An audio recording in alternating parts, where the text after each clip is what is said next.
Assalamualaikum dan selamat sejahtera kepada rakan-rakan dan doktor yang dikasihi sekalian. Saya Alia Natasha binti Muhammad Syahidan memegang kad metrik bernombor 152098 akan memulakan pembintangan kumpulan kami dengan tajuk Bil 2 2014 Etika Pakaian Murid Tingkatan 6. Apakah tujuan etika pakaian murid tingkatan 6 ini adalah untuk menetapkan etika pakaian murid tingkatan 6 di dalam dan luar kelas. Sedikit latar belakang mengenai Bil 2 2014 ini ialah KPM telah meluluskan etika pakaian murid tingkatan 6 melalui mesyuarat jawatankuasa Perancangan Pendidikan Malaysia ke-203 pada 21 November 2013 dan taklimat khas status pelaksanaan penjenamaan semula tingkatan 6 kepada Yang Amat Berhormat Timbalan Perdana Menteri merangkap Menteri Pendidikan pada 27 Februari 2014. Okey, apakah pakaian bagi murid lelaki yang telah ditetapkan menerusi bil ini? Pakaian murid lelaki, baju, kemeja polos, berjalur atau berpetak, kemeja berlengan panjang dengan kemeja hendaklah dikancing atau dibutang sepenuhnya, batik berlengan panjang dan tidak dibenarkan menggunakan material jenis denim. Pakaian murid lelaki dari segi seluar, seluar panjang sekurang-kurangnya separas buku lali, potongan slack yang tidak ketat dan tidak berlipat, warna seluar adalah bebas tetapi tidak boleh terlalu striking atau karam. Gancu iaitu kepala tali pinggang tidak melebihi 5 cm, tidak boleh bermotif lucah, tahyul atau negatif. Dari segi kasut, kasut yang bertutup dan lengkap berstokin. Capal hanya boleh dipakai dengan pakaian kebangsaan. Selipar, cerpu, sandal atau yang sejenis dengannya tidak dibenarkan. Dari segi songkok hitam, standard tidak melebihi 10 cm. Dan bagi murid lelaki yang berketurunan Sikh, dibenarkan memakai jurah atau serban dan karang mengikut kepercayaan masing-masing. Seterusnya ialah pakaian alternatif bagi murid lelaki. Pakaian kebangsaan iaitu pakaian baju Melayu yang lengkap bersamping dan bersongkok hitam yang standard. Hanya pakaian baju Melayu polos dibenarkan. Pakaian tradisional budaya kaum masing-masing yang lengkap juga dibenarkan dipakai oleh murid lelaki. Seterusnya, pakaian murid perempuan. Dari segi baju, iaitu mereka dibenarkan untuk memakai baju kurung, gaun labu, jenis jubah atau maxi, two-piece or three-piece suit pants, pakaian tradisional kaum masing-masing yang bersesuaian dan lengkap, material jenis denim dan likra tidak dibenarkan. Dari segi blouse dan kemeja, blouse berlengan panjang atau kemeja berlengan daripada jenis kain dan warna yang bersesuaian serta tidak jarang dan tidak ketat. Skirt dan seluar dibenarkan untuk dipakai, bawah paras lutut dibenarkan memakai seluar panjang yang tidak ketat, jeans, cargo pants, seluar pendek atau leggings tidak dibenarkan. Seterusnya, dari segi kasut tersebut mestilah bertutup, selipar, cerpu, terompah, sandal atau yang sejenis dengannya tidak dibenarkan. Dibenarkan untuk memakai tudung atau telefon mini atau selendang, apa-apa pakaian yang menutup muka tidak dibenarkan. Larangan memakai kemeja T. Murid dilarang memakai kemeja T semasa menghadiri kelas. Pakaian ketika aktiviti luar bilik darjah. Murid lelaki dan perempuan digalakkan memakai seluar panjang atau track bottom yang sesuai dan kemeja T berlengan panjang atau pendek mengikut kesesuaian aktiviti yang dijalankan dan tidaklah boleh bermotif ganas, ucap tahyul politik dan berimej negatif. Tidak dibenarkan. Pakaian pasukan beruniform. Murid lelaki dan perempuan yang menyertai kegiatan pasukan beruniform di sekolah hendaklah memakai pakaian seragam pasukan yang lengkap. Larangan pakaian yang mencolok mata. Murid hendaklah berpakaian kemas, sopan dan tidak mencolok mata. Pakaian yang jarang dan ketat juga tidak dibenarkan. Penyeragaman pakaian. Mana-mana institusi pendidikan yang meluluskan tingkatan 6 tidak dibenarkan mengenakan sebarang paksaan atau tekanan untuk tujuan penyeragaman pakaian murid. Assalamualaikum dan salam sejahtera. Terima kasih kepada pembentang. Nama saya Nur Hidayah binti Syahrim, bernombor metrik 150713 dan hari ini saya akan membentangkan tajuk Surat Perkeliling Ikhtisas bilangan 10 Palang 2001, semua guru adalah guru disiplin. Jadi apakah yang dimaksudkan dengan Perkeliling Ikhtisas bilangan 10 Palang 2001? Okey, Surat Perkeliling Ikhtisas bilangan 10 Palang 2001 dikeluarkan oleh Kementerian Pendidikan Malaysia dengan tajuk Semua Guru adalah Guru Disiplin. Perkeliling ini bermaksud setiap guru, tanpa mengira bidang tugas di dalam dunia pendidikan, mempunyai tanggungjawab dan perlu memainkan peranan sebagai guru disiplin dalam menjaga dan memelihara disiplin di kalangan pelajar sekolah. Okey, menurut James Ang Jit Ing 2011, di dalam bukunya iaitu Pengurusan Disiplin Sekolah, pelaksanaan disiplin sekolah adalah tanggungjawab dan tugas hakiki semua guru dan bukannya diserahkan sebulat-bulatnya pada guru besar atau guru disiplin untuk menguruskannya.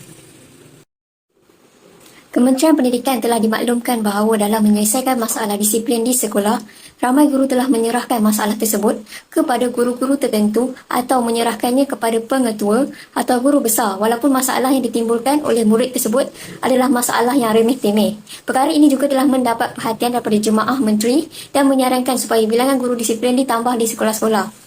Okey, perkara seumpama ini dipercayai tidak akan berlaku jika sekiranya semua guru di sebuah sekolah dapat menghayati dan memahami peruntukan yang telah dinyatakan secara tegas dalam surat perkeliling ini bahawa semua guru adalah bertanggungjawab dalam hal yang berkaitan dengan disiplin pelajar. Surat perkeliling ini juga berkait rapat dengan Surat Perkeliling Profesional Kementerian Pelajaran Bilangan 8 Palang 1968 yang menyatakan bahawa tiap-tiap guru hendaklah dapat menyelesaikan kebanyakan daripada masalah-masalah tata tertib dan juga perkara-perkara kecil yang janganlah diserahkan kepada guru-guru besar oleh kerana ini akan menjadikannya perkara biasa. Hanya tata tertib yang berat yang harus diserahkan kepada guru-guru besar. Surat Perkeliling Ikhtisas Bil Bilangan 9 Palang 1975 mengenai disiplin di sekolah, peraturan-peraturan sekolah untuk murid-murid juga berkait rapat dengan Surat Perkeliling Bilangan 10 Palang 2001 ini. Dan saya telah lampirkannya di slide ini bagi tujuan untuk pembacaan tuan-puan. Bagi mencapai matlamat tersebut, semua guru hendaklah berfungsi sebagai guru disiplin dan berperanan dalam membimbing murid-murid supaya sentiasa mengamalkan tingkah laku dan disiplin yang baik. Pendekatan-pendekatan berbentuk pencegahan, preventif, didikan edukatif, pembetulan korektif dan juga hukuman punitif serta langkah yang sewajarnya hendaklah dilaksanakan terhadap semua masalah disiplin murid. Oleh itu, sebagai guru, kita hendaklah sentiasa mengimbangi semua pendekatan tersebut dengan sifat-sifat prihatin, penyayang, simpati dan empati terhadap masalah yang dihadapi oleh murid-murid. Assalamualaikum warahmatullahi wabarakatuh dan salam sejahtera. Saya Tuan Syazana Najlah binti Tuan Zainal Abidin. Nombor matrik 150732. Saya akan huraikan mengenai Perkeliling Ikhtisas Bilangan 8 2010 iaitu garis panduan mencegah dan menangani perbuatan buli dalam kalangan murid di sekolah. Berdasarkan perkeliling tersebut, buli bererti orang yang menggunakan kekuatan atau kekuasaannya untuk menakutkan atau menyakitkan orang yang lebih lemah. Dan buli ini terbagi kepada dua, iaitu buli fizikal dan juga buli verbal, iaitu melalui bahasa. Menurut perkeliling itu, semua pengarah pelajaran negeri, pegawai pelajaran daerah serta semua pengetua dan guru besar diingatkan supaya mengambil tindakan yang tegas serta tidak boleh berkompromi terhadap perbuatan buli dalam kalangan murid di sekolah. Perkeliling ini juga turut menyenaraikan langkah pencegahan buli di sekolah, iaitu yang pertama, menyediakan peti atau saluran aduan untuk murid. Yang kedua, jawatankuasa disiplin sekolah perlu menyiasat dengan segera kes buli yang berlaku. Yang ketiga, pihak sekolah perlu mengesan kewujudan gejala buli. Yang keempat, sekiranya melakukan orientasi atau swai kenal, hendaklah di bawah kawalan guru. Yang kelima, kempen boleh dilaksanakan oleh pihak sekolah dengan kerjasama dengan pihak luar, iaitu PDRM maupun PIBG. Dan yang terakhir sekali adalah memaklumkan dan memberi kefahaman kepada ibu bapa mengenai buli. Seterusnya, kuasa memberi hukuman berada di bawah semua pengetua dan guru besar kerana mereka boleh mengambil tindakan ke atas murid yang melakukan perbuatan buli di sekolah atau di asrama dengan mengenakan mana-mana satu hukuman. Surat Perkeliling Ikhtisas ini selari dengan Ordinan Pelajaran 1957, Peraturan-Peraturan Pelajaran Disiplin Sekolah 1959, iaitu bawah peraturan yang kelima, iaitu kuasa-kuasa guru besar. Hukuman yang disenaraikan dalam perkeliling ini adalah yang pertama diberi amaran keras, yang kedua dilarang menggunakan kemudahan di sekolah atau asrama atau mengambil bahagian dalam program atau aktiviti sekolah, yang ketiga dikenakan hukuman rotan tidak melebihi 3 kali, yang keempat gantung persekolahan selama tempoh tidak melebihi 14 hari, dan terakhir sekali dikenakan hukuman buang sekolah bagi kes-kes serius yang melibatkan kecederaan atau kehilangan nyawa. Hukuman yang keempat dan lima adalah berkaitan dengan Peraturan 8 dan 9 dalam Ordinan Pelajaran 1957, iaitu kuasa guru besar menggantung persekolahan atau membawa murid dari sekolah dan kuasa pendaftar mengarahkan pembuangan murid dari sekolah. Assalamualaikum dan selamat sejahtera saya ucapkan. Saya ialah Nur Atidah Husna binti Mahathir, pemegang nombor matrik 150694 dan saya akan membentangkan tajuk yang seterusnya iaitu tajuk yang keempat iaitu Bilangan 4 2010 Pelaksanaan Ujian Yurin Murid Sekolah. Jadi, berdasarkan Surat Perkeliling Ikhtisas Bilangan 4 2010 yang telah dikeluarkan oleh Kementerian Pelajaran Malaysia KPM, iaitu pelaksanaan ujian yurin murid sekolah, perbuatan penggunaan dadah di kalangan murid-murid sekolah merupakan satu masalah yang serius kerana terdapatnya murid-murid yang terlibat sama ada mencuba, memiliki, membawa dan mengedar dadah. Jadi, satu usaha pengesanan dan pencegahan awal terhadap murid-murid sekolah yang terbabit hendaklah dilaksanakan di peringkat sekolah. Tujuan pelaksanaan ujian yurin murid sekolah adalah bertujuan untuk merealisasikan wawasan negara dan matlamat Kementerian Pendidikan Malaysia yang berteraskan kepada falsafah pendidikan negara. Seterusnya, untuk mengesan pelajar yang terlibat dengan penggunaan dadah dengan cepat supaya tindakan susulan bagi pencegahan awal dapat dilaksanakan secara berkesan. Seterusnya, membendung pelajar tersebut daripada terus terjerumus dalam najis dadah. Sebelum melaksanakan ujian yurin murid sekolah, terdapat beberapa prinsip yang harus diikuti, iaitu yang pertama sekali ialah pelaksanaan pengesanan dadah melalui ujian yurin murid perlulah menggunakan kertas jalur atas dasar untuk menolong ataupun membantu pelajar yang terlibat dan bukan untuk tujuan menghina ataupun melabelkan mereka secara negatif. Selain itu, pelaksanaan pengesanan dadah melalui ujian yurin hendaklah yang menggunakan kertas jalur ini juga hendaklah dilaksanakan secara bijaksana dengan mengutamakan kebajikan dan kesejahteraan pelajar, keluarga serta sekolah yang terlibat. Segala maklumat yang berkaitan pelajar yang dapat dikenal pasti sekiranya mereka terlibat dengan dadah hendaklah dikendalikan secara sulit dan hanya perlu diketahui oleh beberapa guru sahaja seperti pengetua, guru penolong kanan HAM, guru disiplin dan kaunseling sahaja. Untuk tujuan kesahihan, ujian pantas yurin ini hendaklah dilakukan oleh pengetua dan salah seorang daripada guru berikut sahaja, iaitu guru penolong kanan HAM, guru disiplin dan guru kaunselor. Selain itu, pengetua ataupun guru besar perlu memaklumkan secara bijaksana kepada yang telah mendapat positif dalam dadah bagi menentukan program pemulihan yang bersesuaian dapat dilaksanakan kepada pelajar tersebut. Baiklah, sekarang saya akan beralih pula kepada tata cara pelaksanaan ujian yurin murid sekolah. Yang pertama sekali, kertas jalur dan peralatan akan dibekalkan kepada pengetua maupun guru besar pada awal tahun sesi persekolahan tahun berkenaan. Kemudian, pihak agensi dadah kebangsaan akan menguruskan latihan ataupun memberikan latihan mengenai kaedah penggunaan kertas jalur kepada pengetua maupun guru besar sekolah-sekolah yang terbabit. Dan setiap pengetua maupun guru besar perlu mengarahkan pelajar-pelajar bagi menjalani ujian yurin di sekolah. Pengetua dan guru besar juga perlu bertanggungjawab memberitahu ibu bapa pelajar yang positif yurinnya bagi setiap kali ujian agar langkah-langkah yang dapat membantu pelajar berkenaan dapat diambil. Akhir sekali, setelah pelajar yang terlibat dalam penggunaan dadah telah menjalani program pemulihan dan mempunyai 4 kali berturut-turut keputusan yang positif, maka pengetua maupun guru besar sekolah tersebut haruslah membuat laporan kepada agensi dadah kebangsaan agar tindakan selanjutnya mengikut Akta 283 iaitu rawatan dan pemulihan dapat diambil. Itu sahaja daripada saya akan memberikan kepada yang seterusnya, pembentang yang seterusnya. Assalamualaikum dan selamat pagi kepada Dr. Amin dan rakan-rakan sekalian. Saya Nur Azarifah binti Aidin dengan nombor matrik 152172 dan saya akan menjelaskan serba sedikit tentang surat keliling eksisas bilangan 2 2009 iaitu larangan membawa telefon bimbit. Surat Pekeliling Eksisas bilangan 2 Palang 2009 merupakan penguatkuasaan larangan membawa dan menggunakan telefon bimbit oleh murid di sekolah. Surat keliling ini diluluskan kerana Kementerian Pelajaran Malaysia mendapati bahawa larangan membawa dan menggunakan telefon bimbit tidak dikuatkuasakan sepenuhnya oleh pihak sekolah atau asrama. Sehubungan dengan itu, Kementerian Pelajaran Malaysia telah memutuskan untuk membuat satu ketetapan agar larangan membawa dan menggunakan telefon bimbit ini dikuatkuasakan secara serta-merta. Berdasarkan Surat Pekeliling Ikhtisas bilangan 2 Palang 2009, pelajar yang didapati melakukan kesalahan membawa dan menggunakan telefon di sekolah pada kali pertama akan diberikan amaran dan telefon berkenaan akan dirampas. Namun, telefon itu boleh diambil semula oleh ibu bapa pelajar berkenaan setelah pelajar dan ibu bapa menandatangani surat aku janji yang menyatakan bahawa pelajar itu tidak akan mengulangi semula kesalahan tersebut.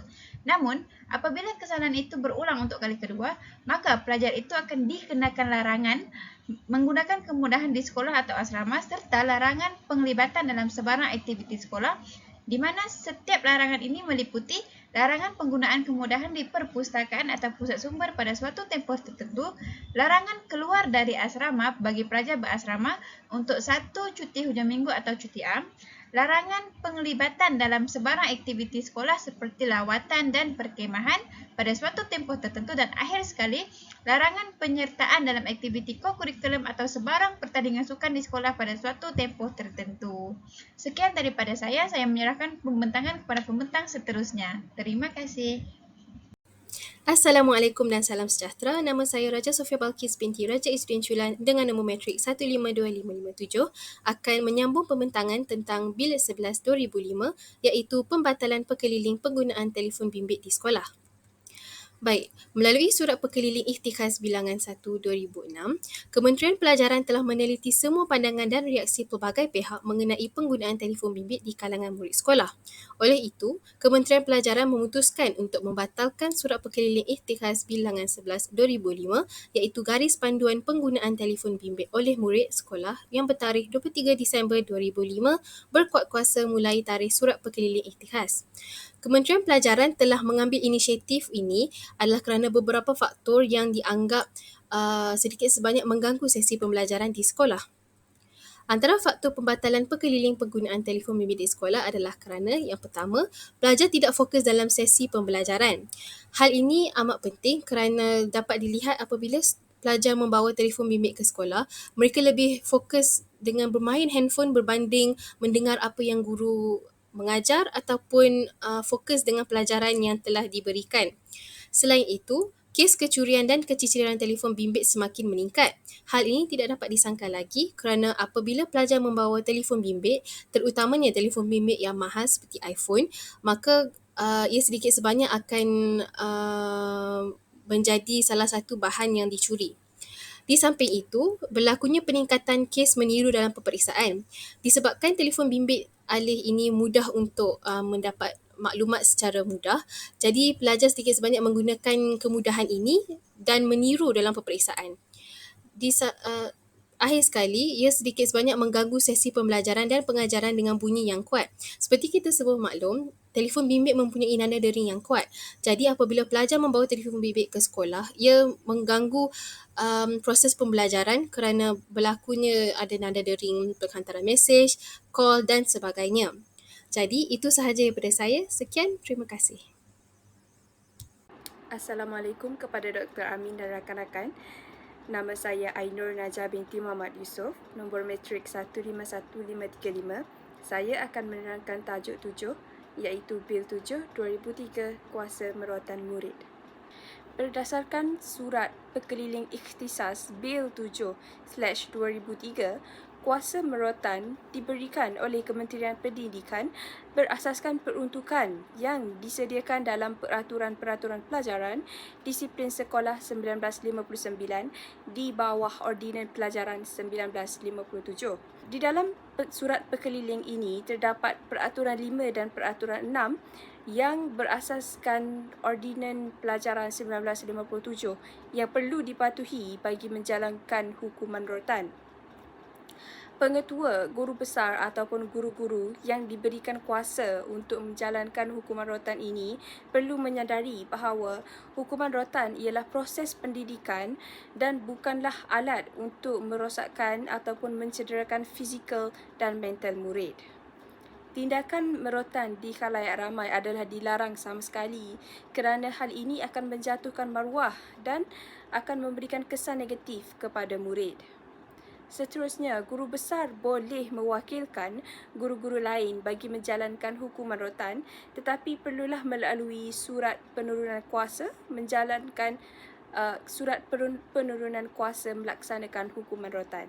Seterusnya, berikut merupakan Peraturan 5 dan Peraturan 6 yang terdapat di dalam Ordinan Pelajaran 1957 yang perlu dipatuhi oleh guru-guru bagi menjalankan hukuman rotan. Peraturan 5 ialah bagi menjaga disiplin dalam kalangan murid, guru besar perlu mempunyai kuasa untuk menjalankan hukuman-hukuman sekolah dengan syarat dilarang menjatuhkan hukuman dera kepada murid perempuan dan hukuman dera kepada murid lelaki adalah terhad kepada rotan menggunakan rotan yang ringan di tapak tangan dan rotan di punggung tetapi perlulah berlapik dengan pakaian. Seterusnya, di dalam Peraturan 5 juga perlulah menyimpan rekod hukuman yang dijalankan iaitu jenis salah laku, bilangan sebatan, bahagian anggota yang dirotan, nama dan tanda tangan perotan dan saksi semasa hukuman rotan dilaksanakan. Dan rekod ini perlulah disimpan secara sulit. Seterusnya, perkara yang terdapat di dalam Peraturan 6 ialah guru besar sesebuah sekolah boleh dari semasa ke semasa tertakluk kepada apa-apa syarat dan hal yang difikirkannya perlu ataupun patut mewakilkan kuasa disiplin sekolah dan kuasa menjalankan hukuman kepada guru-guru lain di sekolah itu atau kepada murid-murid yang ditetapkan olehnya bagi maksud itu, tetapi tidak seorang pun guru atau murid boleh menjalankan kuasa hukuman itu melainkan dengan arahan tertentu. Berikut merupakan jenis kesalahan dan hukuman yang boleh dikenakan ke atas murid sekiranya mereka melakukan kesalahan. Jenis kesalahan yang pertama ialah kesalahan berat. Hukuman yang perlu diberikan ke atas kesalahan berat ialah rotan di punggung dengan dilapik pakaian dengan menggunakan rotan ringan dan maksima sebanyak 3 kali sebatan. Jenis kesalahan yang kedua ialah kesalahan sederhana. Kesalahan sederhana perlulah dihukum dengan menggunakan rotan di tapak tangan dengan menggunakan rotan ringan, maksima juga sebanyak 3 kali sebatan. Seterusnya, kesalahan ringan. Kesalahan ringan perlulah diberi amaran dan sesi kaunseling sahaja. Seterusnya, ini merupakan contoh-contoh jenis kesalahan yang boleh dikenakan hukuman rotan. Antara contoh-contoh antara kesalahan berat yang sering berlaku di sekolah, iaitu yang pertama ialah menyimpan, membawa, mengedar, menghisap atau terbabit dalam kegiatan dadah. Yang kedua, menyebabkan atau melakukan pergaduhan atau kekerasan. Yang ketiga ialah melakukan buli atau penderaan atau paksaan kepada murid lain. Kesalahan sederhana pula ialah menyalahgunakan atau menggunakan sumber bekalan elektrik sekolah tanpa kebenaran. Yang kedua ialah keluar dari kawasan sekolah tanpa kebenaran. Yang ketiga ialah tidak amanah, menipu, berbohong dan meniru ketika ujian peperiksaan.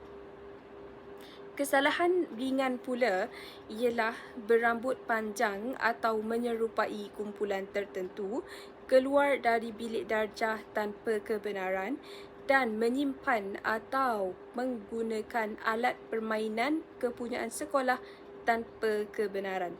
Jadi kesalahan-kesalahan ini boleh dikenakan hukuman rotan dan juga sesi kaunseling mengikut seperti yang saya terangkan sebentar tadi. Jadi, ini sahaja daripada saya. Saya serahkan kepada pembentang yang seterusnya. Assalamualaikum dan salam sejahtera. Saya Wan Nur Fatihah binti Wan Muhammad Asri dengan nombor matrik 150974. Pada hari ini saya akan menerangkan perihal surat berkeliling Ikhtisas bilangan 11 yang dikeluarkan pada tahun 2000 tentang membanteras jenayah di kalangan murid. Menurut surat berkeliling berkenaan, ia menyatakan bahawa jumlah kesalahan jevana melibatkan pelajar berumur 10 hingga 18 tahun semakin meningkat setiap tahun dan perlu diberikan perhatian. Segala langkah dan sarana yang sewajarnya telah dilakukan untuk mengurangkan masalah ini. Namun, tindakan yang dilakukan oleh Kementerian Pendidikan Malaysia masih lagi dikritik oleh pihak media seolah-olah KPM gagal melahirkan warga negara yang berdisiplin. Jika diteliti melalui Ordinan Pelajaran 1957 dan Peraturan-Peraturan Pelajaran Disiplin Sekolah 1959, masalah disiplin yang berlaku di sekolah sememangnya dikawal dan diselesaikan oleh guru besar. Seperti yang ditulis dalam ordinan, guru besar sesebuah sekolah adalah bertanggungjawab atas disiplin sekolah dan bagi maksud itu hendaklah mempunyai kuasa ke atas guru-guru dan murid-murid sekolah itu. Selain itu, Ordinan Pelajaran 1957 juga ada menyebut tentang kuasa guru besar menggantung persekolahan atau membuang murid dari sekolah. Guru besar berkuasa untuk menggantung persekolahan atau membuang murid untuk menjaga disiplin atau ketenteraman di mana-mana sekolah. Oleh hal yang demikian, surat berkeliling ikhtisas yang dikeluarkan oleh Ketua Pengarah Pendidikan Malaysia menekankan bahawa masalah disiplin murid masih terkawal dan tidak membimbangkan dan tiada peningkatan dalam kes salah laku di sekolah. Sebarang masalah disiplin hendaklah dikenal pasti dan diambil tindakan dengan kadar segera. Di samping itu, segala salah laku murid tidak dirahsiakan atas apa jua alasan, termasuk menjaga kredibiliti pengetua, guru besar atau imej reputasi sekolah. Saluran dan tata cara pemakluman sediada hendaklah dipatuhi oleh semua sekolah. Assalamualaikum, saya Asya Najah binti Abdul Aziz. Saya akan membentangkan tajuk 9 iaitu Surat Perkeliling Ikhtisas bilangan 5 Palang 1997. Sekolah sebagai kawasan larangan merokok. Berdasarkan surat perkeliling ini, dimaklumkan bahawa suatu ketetapan telah dibuat oleh Kementerian Pendidikan untuk menjadikan bangunan dan kawasan sekolah sebagai kawasan larangan merokok mengikut peruntukan Peraturan-Peraturan Kawalan Hasil Tembakau 1993. Berkuat kuasa pada tarikh surat perkeliling ikhtisas ini dikeluarkan iaitu pada 22 Mei 1997, semua guru, kaki tangan, ibu bapa atau mana-mana individu yang berurusan dengan sekolah adalah dilarang dari menghisap rokok di kawasan sekolah. Larangan ini meliputi keseluruhan premis sekolah sama ada di dalam bilik atau di tempat-tempat yang terselindung dari pandangan murid. Oleh sebab itu, perkara 4.1 dalam Surat Perkeliling Ikhtisas bilangan 1 Palang 1993, garis panduan kempen anti merokok di sekolah-sekolah adalah terbatal. Hal ini bertetapan dengan Ordinan Pelajaran 1957 di mana setiap sekolah perlu mengikuti perkeliling ini. Bilangan 1, peraturan ini boleh dinamakan Peraturan-Peraturan Pelajaran Disiplin Sekolah 1559 dan hendaklah dipakai bagi semua sekolah daripada A, sekolah yang dikecualikan dari pendaftaran di bawah Seksyen 114-2 Ordinan dan sekolah gaya pos. Selain itu, ianya juga tertakluk kepada bilangan 4 Ordinan ini di mana guru besar bertanggungjawab atas disiplin sekolah dan mempunyai kuasa ke atas guru-guru dan murid-murid itu. Guru besar juga mempunyai kuasa untuk menjalankan hukuman sekolah yang biasa sebagaimana perlu dan bermanfaat. Dengan syarat, hukuman dera kepada murid-murid perempuan adalah dilarang dan hukuman dera kepada murid-murid lelaki dilakukan oleh guru, seorang guru dan lain-lain keterangan sekolah adalah dihadkan kepada merotan dan rotan yang ringan di tapak tangan ataupun di punggung yang berlapik dengan pakaian dan hendaklah dijalankan hanya oleh guru besar ataupun dengan kuasa yang nyata diberikan dalam hal yang tertentu. Sekian saja, terima kasih. Assalamualaikum warahmatullahi wabarakatuh. Nama saya Fatin Nordayani binti Ramli bernombor matrik 150997. Dan pada hari ini saya akan menerangkan mengenai hukuman ke atas murid yang menghisap rokok. Okey, menurut Surat Perkeliling Ikhtisas bilangan 4 Palang 1997, hukuman ke atas murid yang menghisap rokok. Semua pengetua dan guru besar hendaklah mengambil tindakan ke atas murid yang didapati bersalah menghisap rokok dengan mengenakan hukuman seperti berikut. Bagi pelajar yang didapati bersalah pada kali yang pertama, iaitu pelajar tersebut akan dikenakan hukuman rotan sebanyak 1 kali. Bagi kesalahan kedua, pelajar akan dikenakan rotan 2 kali dan kesalahan ketiga, pelajar akan dikenakan rotan sebanyak 3 kali. Bagi kesalahan kali keempat, pelajar boleh dikenakan hukuman gantung persekolahan selama tempoh tidak melebihi 14 hari. Dan kesalahan yang maksimum iaitu kesalahan kelima, pelajar boleh dijatuhkan hukuman buang sekolah. Menurut Ordinan Pelajaran 1957 iaitu Peraturan-Peraturan Pelajaran dalam kurungan Disiplin Pelajar 1959, guru besar ataupun pengetua berkuasa menggantung persekolahan atau membuang murid tersebut dari sekolah. Ini termasuklah kesalahan murid yang menghisap rokok, iaitu bagi kesalahan kali keempat dan kali kelima. Ianya sebagai perlu atau dikehendaki bagi maksud menjaga disiplin ataupun ketenteraman di mana-mana sekolah yang seseorang murid patut digantung persekolahannya ataupun dibuang sekolah, atau seseorang murid telah melanggar peruntukan peraturan 7, iaitu ia boleh dengan perintah menggantungkan murid itu dari hadir ke sekolah selama suatu tempoh yang difikirkannya patut, atau membuang murid itu dari sekolah. Sekian sahaja daripada saya. Terima kasih. Assalamualaikum kepada doktor dan rakan-rakan. Saya Nur Najwa binti Cik Omar, nama matrik 151729, akan membentangkan surat perkeliling ikhtisas bilangan 4 1996, iaitu pelaksanaan kuasa disiplin dan hukuman di sekolah. Perkara yang terkandung di dalam surat perkeliling ikhtisas bilangan 4 1996 ini adalah pengetua dan juga guru besar adalah orang yang bertanggungjawab ke atas masalah disiplin dan juga mempunyai kuasa kepada guru-guru dan juga murid-murid. Selain itu, tujuan yang dinyatakan di dalam surat perkeliling ini adalah bagi mengawal salah laku pelajar serta membentuk sikap mereka, nilai dan juga akhlak melalui pelaksanaan disiplin yang baik.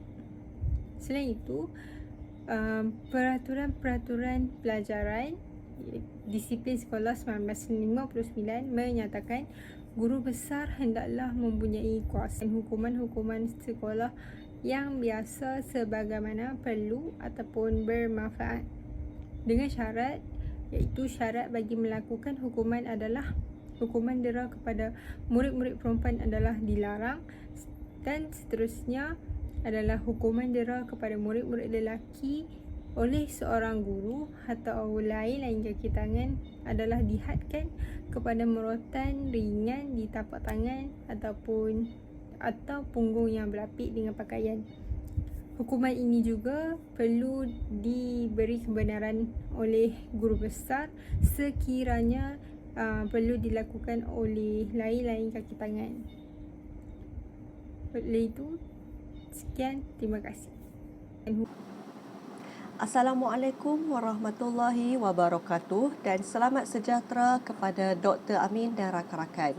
Nama saya Intan Nur Atikah binti Amiluddin, bernombor matrik 154897, dan saya akan membentangkan perkeliling yang ke-12, iaitu perkeliling bilangan 3 1992, pemakaian tudung atau mini telekung bagi pelajar-pelajar perempuan. Perkeliling ini telah mula dikuatkuasakan pada 14 Mac 1992. Melalui perkeliling ini, terdapat larangan terhadap mana-mana pihak bagi mengenakan sebarang paksaan atau tekanan ke atas pelajar-pelajar perempuan untuk memakai tudung atau mini telekung di sekolah. Malah, sebarang paksaan atau tekanan ini dilarang walaupun pemakaian tudung dan mini telekung dibenarkan mengikut peruntukan pakaian seragam murid-murid sekolah. Hal ini bagi memastikan pelajar perempuan tidak merasa terikat dan dipaksa untuk memakai tudung atau mini telekung di sekolah.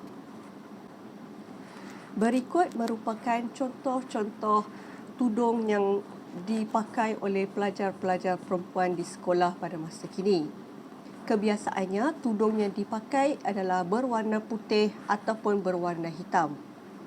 Kesimpulannya, melalui perkeliling ini, pihak sekolah tidak boleh memaksa pelajar-pelajar perempuan, terutama pelajar-pelajar perempuan Muslim, untuk memakai tudung di sekolah.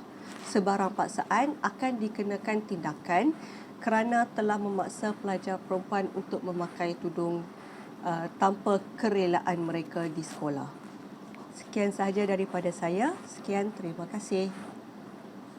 Assalamualaikum warahmatullahi wabarakatuh. Saya Nur Natasha Syahira binti Abdul Halim bernama Matric 151197 akan menerangkan perkara yang ke-13 dalam surat perkeliling iaitu bilangan 8/1983 mengenakan hukuman biasa terhadap murid-murid yang membuat salah laku yang tidak dinyatakan. Jadi, apakah tujuan surat perkeliling ikhtisas ini dibuat? Tujuannya adalah untuk menarik perhatian para guru termasuklah guru-guru besar dan juga guru-guru lain mengenai hukuman yang dikenakan kepada murid-murid yang melakukan perbuatan salah laku yang tidak dinyatakan dalam Peraturan Pelajaran Sekolah 1959. Dalam surat perkeliling ini ada dinyatakan contoh-contoh perbuatan salah laku yang tidak dinyatakan dalam Peraturan Pelajaran 1959 termasuklah pelajar ataupun murid tidak memberi perhatian kepada guru ketika guru sedang mengajar, pelajar membuat bising ataupun bersembang di dalam kelas dan juga pelajar berkeliaran di dalam kawasan sekolah tanpa sebab dan tujuan. Terdapat banyak aduan yang telah diterima oleh pihak Kementerian Pelajaran mengenai tindakan hukuman yang dikenakan ke atas murid-murid yang melakukan kesalahan salah laku yang tidak dinyatakan tersebut. Contoh hukuman biasa yang dikenakan ke atas murid adalah guru mengetuk ataupun menyikir kepala pelajar, guru menampar pelajar, guru menarik telinga pelajar, guru mencubit pelajar sehingga lebam, guru menyuruh pelajar untuk berdiri di tengah panas dan juga ketuk ketampi secara berlebihan. Jadi, hukuman-hukuman yang berlebihan yang dikenakan ke atas murid itu boleh menyebabkan beberapa implikasi-implikasi yang tidak baik berlaku seperti contoh-contoh artikel yang dinyatakan. Oleh itu, di dalam surat perkeliling ikhtisas ini ada dinyatakan panduan untuk para guru iaitu guru besar dan juga guru-guru lain yang bertanggungjawab untuk mengenakan tindakan hukuman kepada murid yang melakukan perbuatan salah laku yang tidak dinyatakan, iaitu hukuman yang dilakukan perlulah dijalankan secara adil, setimpal dengan kesalahan murid yang dilakukan dan juga bersifat pendidikan. Selain itu, hukuman yang berbentuk penyiksaan, penderaan, cacian ataupun memalukan pelajar ataupun hukuman-hukuman yang berlebihan hendaklah dielakkan sama sekali. Kesimpulan daripada surat perkeliling ikhtisas bilangan 8/1983 ini, guru besar dinasihati untuk memberi bimbingan dan juga penjelasan kepada guru-guru di bawah jagaannya mengenai peraturan disiplin sekolah. Usaha-usaha untuk mengurangkan perbuatan salah laku murid hendaklah dijalankan dengan cara mencari pendekatan penyemaian dan juga pengukuhan disiplin dengan lebih berkesan, seperti memberi bimbingan kepada murid, menjaga ataupun meningkatkan hubungan dan komunikasi yang baik antara guru dengan murid dan juga antara guru dengan ibu bapa murid, serta meningkatkan daya kepimpinan. Sekian sahaja daripada saya. Terima kasih.